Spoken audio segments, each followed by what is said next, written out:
बोलिए कुबेर देव भगवान की जय।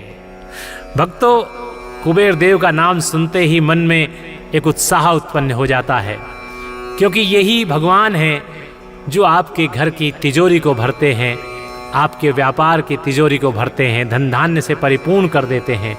यदि भक्तों कुबेर देव आपसे प्रसन्न हैं तो निश्चित जान लीजिए कि आपके घर में या आपके व्यापार में कभी भी किसी प्रकार की अवनति नहीं हो सकती। सदैव व्यापार उन्नति की ओर ही अग्रसर रहता है। तो हम ऐसे महत्वपूर्ण मंत्र को लेकर आपके सामने प्रस्तुत हुए हैं जो भगवान कुबेर को प्रसन्न कर देगा और आपकी सभी मनोकामनाएं पूर्ण हो, ऐसा आशीर्वाद आपको मिलेगा। तो आइए भक्तों, हम आपको सुनाते हैं भगवान कुबेर देव का ये विलक्षण मंत्र। मनुजवाह्य विमान वर स्थितं गरुड़ रत्नानिभं निधिनाकं शिव शंख युक्ता दिवि भूषितः वर्गते दधगतं भजतांदलम्। मनुजवाह्य विमान वर स्थितं गरुड़ रत्नानिभं निधिनाकं शिव शंख युक्ता दिवि भूषितः वर्गते दधगतं भजतांदलम्। मनुजवाह्य विमान वर स्थितं गरुड़ रत्नानिभं निधिनाकं शिव शंख युक्ता दिवि भूषितः वर्गते दधगतं भजतांदलम्। मनुजवाह्य विमान वर स्थितं गरुड़ रत्नानिभं निधिनाकं शिव शंख युक्ता दिवि भूषितः वर्गते दधगतं भजतांदलम्। मनुजवाह्य विमान वर स्थितं गरुड़ रत्नानिभं निधिनाकं शिव शंख युक्ता दिवि भूषितः वर्गते दधगतं भजतांदलम्। मनुजवाह्य विमान वर स्थितं गरुड़ रत्नानिभं निधिनाकं शिव शंख युक्ता दिवि भूषितः वर्गते दधगतं भजतांदलम्। मनुजवाह्य विमान वर स्थितं गरुड़ रत्नानिभं निधिनाकं शिव शंख युक्ता दिवि भूषितः वर्गते दधगतं भजतांदलम्। मनुजवाह्य विमान वर स्थितं गरुड़ रत्नानिभं निधिनाकं शिव शंख युक्ता दिवि भूषितः वर्गते दधगतं भजतांदलम्। मनुजवाह्य विमान वर स्थितं गरुड़ रत्नानिभं निधिनाकं शिव शंख युक्ता दिवि भूषितः वर्गते दधगतं भजतांदलम्।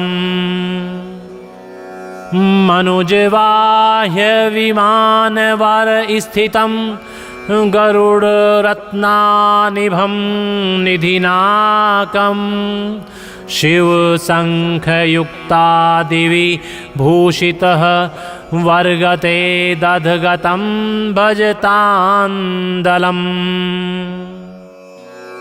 मनुजवाह्य विमान वर स्थितं गरुड़ रत्नानिभं निधिनाकं शिवशङ्खयुक्ता दिवि भूषितः वर्गते दधगतं भजतान्दलम् मनुजवाह्यविमानवर-स्थितं गरुडरत्नानिभं निधिनाकं शिवशङ्खयुक्ता दिवि भूषितः वर्गते दधगतं भजतान्दलम् मनुजवाह्यविमानवर-स्थितं गरुडरत्नानिभं निधिनाकं शिवशङ्खयुक्ता दिवि भूषितः वर्गते दधगतं भजतान्दलम् मनुजवाह्यविमानवर-स्थितं गरुडरत्नानिभं निधिनाकं शिवशङ्खयुक्ता दिवि भूषितः वर्गते दधगतं भजतान्दलम् मनुजवाह्यविमानवर-स्थितं गरुडरत्नानिभं निधिनाकं शिवशङ्खयुक्ता दिवि भूषितः वर्गते दधगतं भजतान्दलम्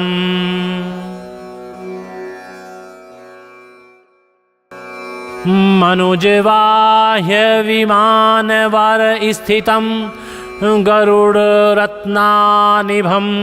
निधिनाकं शिवशङ्खयुक्ता दिवि भूषितः वर्गते दधगतं भजतान्दलम् मनुजवाह्यविमानवर-स्थितं गरुडरत्नानिभं निधिनाकं शिवशङ्खयुक्ता दिवि भूषितः वर्गते दधगतं भजतान्दलम् मनुजवाह्यविमानवर-स्थितं गरुडरत्नानिभं निधिनाकं शिवशङ्खयुक्ता दिवि भूषितः वर्गते दधगतं भजतान्दलम् मनुजवाह्यविमानवर-स्थितं गरुडरत्नानिभं निधिनाकं शिवशङ्खयुक्ता दिवि भूषितः वर्गते दधगतं भजतान्दलम् मनुजवाह्यविमानवर-स्थितं गरुडरत्नानिभं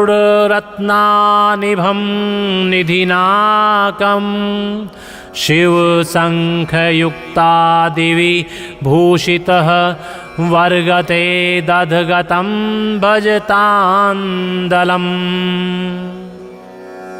मनुजवाह्यविमानवर-स्थितं गरुडरत्नानिभं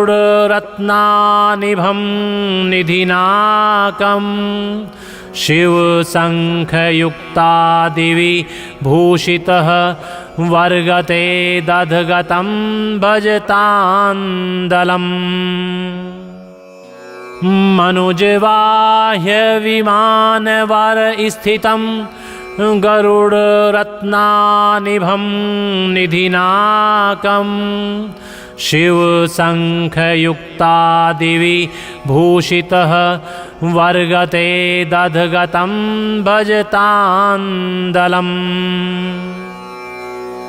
मनुजवाह्यविमानवर-स्थितं गरुडरत्नानिभं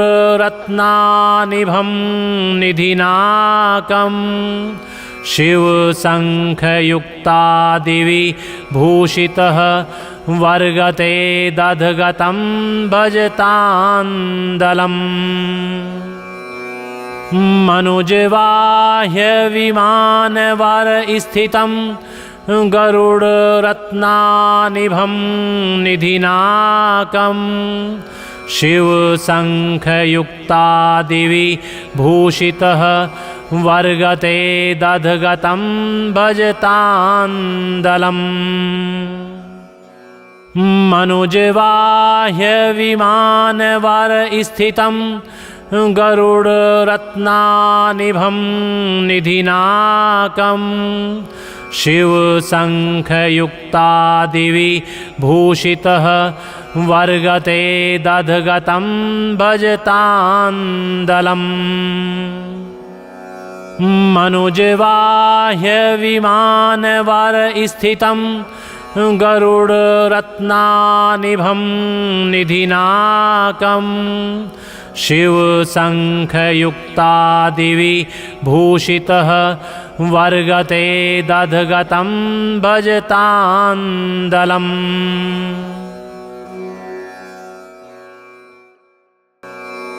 मनुजवाह्यविमानवरस्थितं गरुडरत्नानिभं निधिनाकं शिवशङ्खयुक्तादिविभूषितः वर्गते दधगतं भजतान्दलम् मनुजवाह्यविमानवरस्थितं गरुडरत्नानिभं निधिनाकं शिवशङ्खयुक्तादिविभूषितः वर्गते दधगतं भजतान्दलम् मनुजवाह्यविमानवरस्थितं गरुडरत्नानिभं निधिनाकं शिवशङ्खयुक्तादिविभूषितः वर्गते दधगतं भजतान्दलम् मनुजवाह्यविमानवरस्थितं गरुडरत्नानिभं निधिनाकं शिवशङ्खयुक्तादिविभूषितः वर्गते दधगतं भजतान्दलम्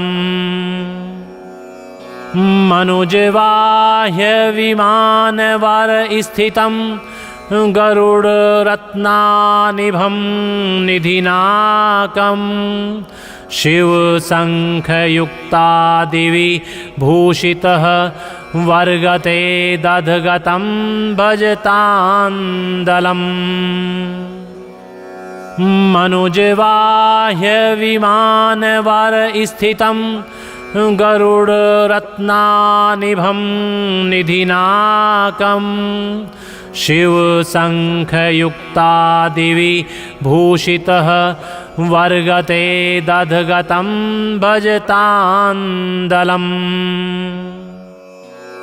मनुजवाह्यविमानवरस्थितं गरुडरत्नानिभं निधिनाकं शिवशङ्खयुक्तादिविभूषितः वर्गते दधगतं भजतान्दलम् मनुजवाह्यविमानवरस्थितं गरुडरत्नानिभं निधिनाकं शिवशङ्खयुक्तादिविभूषितः वर्गते दधगतं भजतान्दलम् मनुजवाह्यविमानवरस्थितं गरुडरत्नानिभं निधिनाकं शिवशङ्खयुक्तादिविभूषितः वर्गते दधगतं भजतान्दलम् मनुजवाह्यविमानवरस्थितं गरुडरत्नानिभं निधिनाकं शिवशङ्खयुक्तादिविभूषितः वर्गते दधगतं भजतान्दलम्